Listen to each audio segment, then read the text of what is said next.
గొర్రెల కాపరి ఆ గొర్రె పిల్లకు దెబ్బ తగిలితే దానికి తన చేతితో మేత మేపుతాడు.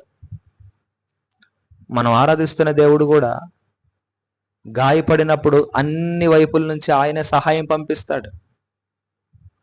మన ప్రయత్నాలు అలిసిపోయినప్పుడు ఆ రోజు ఏలియాకి ఆహారం పంపించినట్లుగా ఈరోజు కూడా తన ఆహారం పంపించగలిగిన సామర్థ్యం కలిగిన దేవుడు.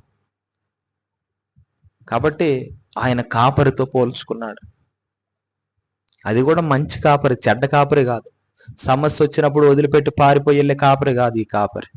అవసరమైతే ఆయన గొర్రెల కొరకు ప్రాణం పెట్టి ఆ గొర్రెలను తినటానికి వస్తున్న ఆ చిరుతపులో, ఆ సింహమో, ఆ ఎలుగుబంటి చేతిలో నుండో ఆ గొర్రెలను కాపాడుకోగలిగిన శక్తిమంతుడైన.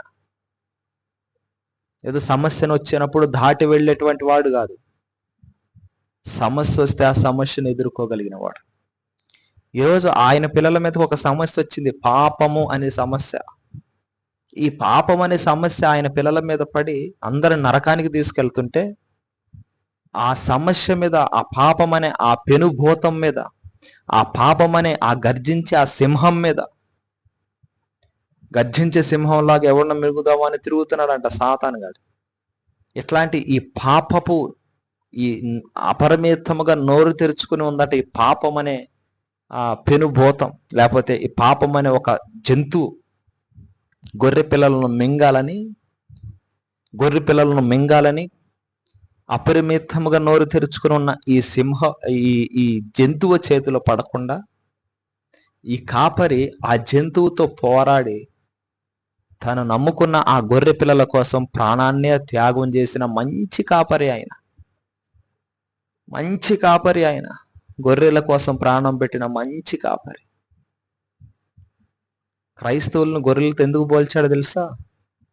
ఆయన కాపరి అని చెప్పుకోవడానికి పోల్చాడు.